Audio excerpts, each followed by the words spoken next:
Şərq Türkistanlıq qərindaşlar. Şərq Türkistan xəbər agentliğinin xəbərlər proqramısını görüşünüzü qızğın qarşı alırıq.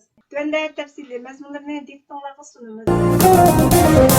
Birləşmiş Dövlətlər Təşkilatı Sayahat Şirkəti Fəxri Sekretari Francisco Frangel 24 may günü Şərq Türkistanның Turpan vilayətində Xitay təşkilləgən Yaxşımsan Xitay namlıq 2025 yıllıq sayahatni tərəqqi qıldırış fəaliyyətinə qatnışıb təbrik sözü nutq sözləgən.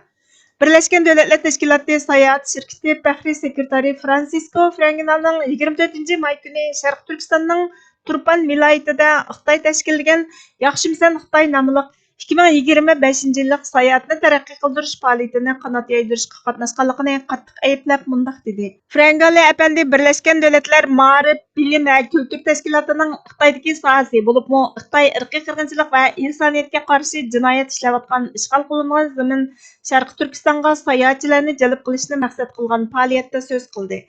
Şərq Türkistan sürgündə hökuməti bu qatnışni Birləşmiş Dövlətlər Təşkilatıga bağlıq şəxslərning xəterlik şeriklik hərəkəti deb qaraydı. Uning ishtirok qilishi Xitoyning elib berayotgan vahshiyligini yoshirib qolmay, balki ishg'ol qilingan Sharq Turkistonni sayohat manzili sifatida asliga keltirish uchun tashkillangan Xitoyning faoliyatiga xalqaro qonunlik qozondirdi. Sharq Turkistonda yerlik Uyg'ur va boshqa turk xalqlari keng ko'lamda tutib turildi, tug'mas qilib etildi, qul emgikiga selindi, kültürü, milliy va diniy kimligi yo'qitildi.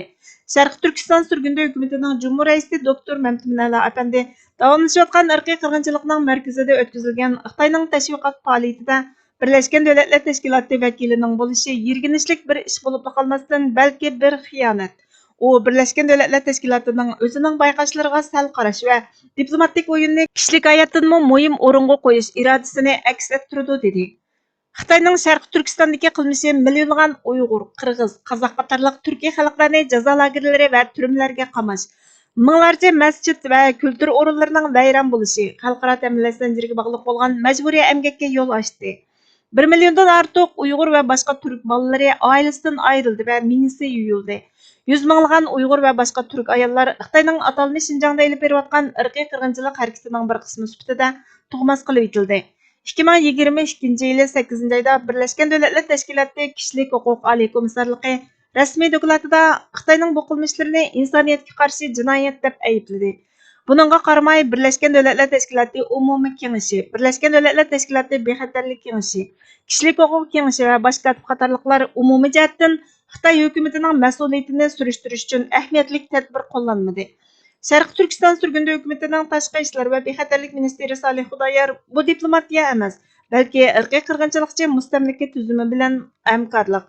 Birləşmiş Dövlətlər Təşkilatının Kişilik Hüquq ishxonasi atalmish Şinjangda yuz bergan ishlarni oshkorlab, 3 yildan keyin uning organlari va vakillarining irqiy qirg'inchilikchi hukumatga vahshiyliklarni davom qilish uchun yordam berishi kishini g'azablantirdi.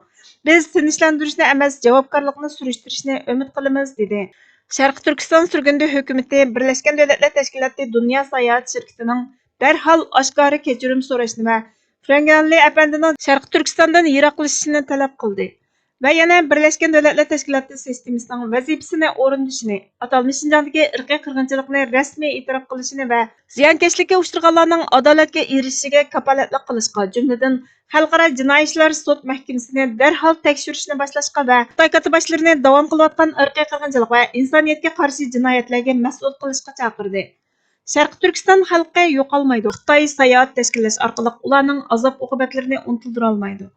Biz ishg'ol qilingan vatanimizni Xitoyning tashviqot sahnasi sifatida ishlatishni rad qilamiz va xalqaro jamiyatning Uyg'ur irqiy qirg'inchiligini tegishli, jiddiy va astoydillik bilan hal qilishini talab qilamiz.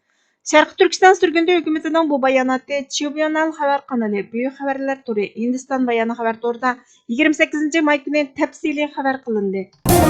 Amerika Müdafiə İstihbarat Agentliyi 2025 yıllık dünya təhdidini bağlaşda Xitoyning Sharq Turkistondagi irqiy qirg'inchilik, harbiy o'rinlashtirishi, dunyoga baloyi afat elib keladigan turli harbiy hozirliqlari, sinoqlarni tilga olmagan.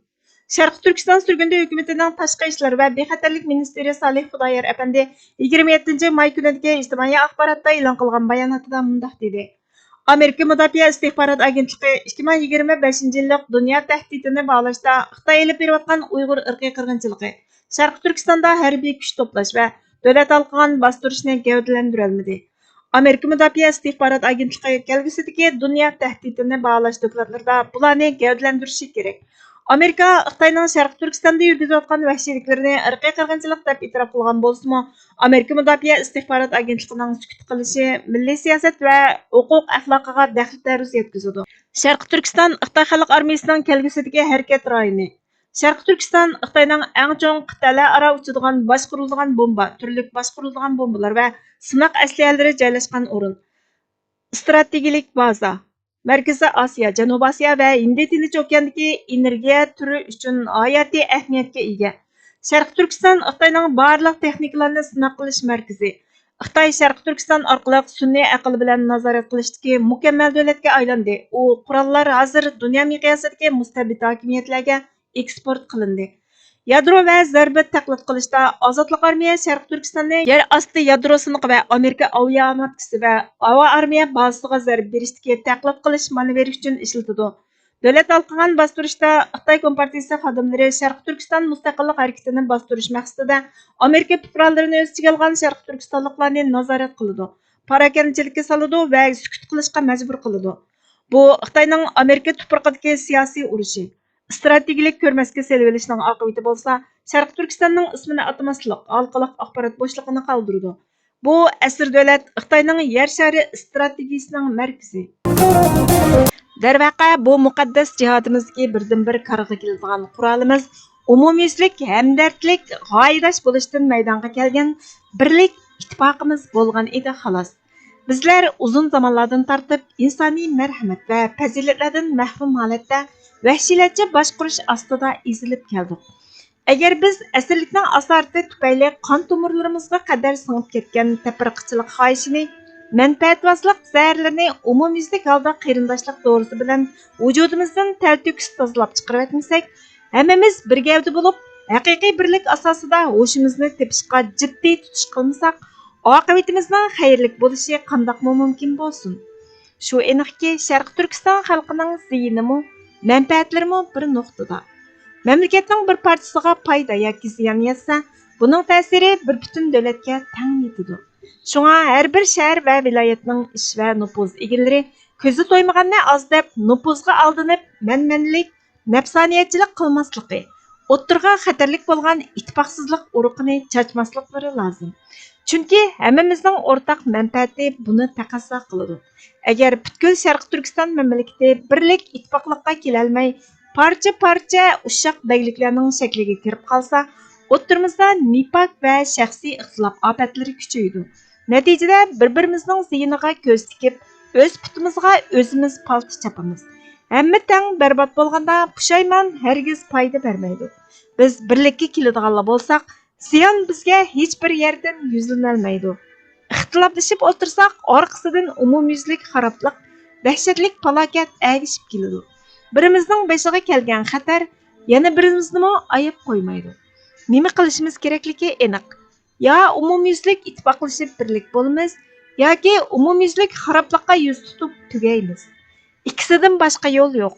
Navoda biz vatanimizning ikkinchi qatimmo dahshatlik oyoq osti bo'lishini, avvalqadimmo battar qulluqlikda vayron bo'lishini, tengirqishini arzu talab qilib olmagan bo'lsak, u chaqda bizga kerakligi faqatla birlik, ittifoqlikdir.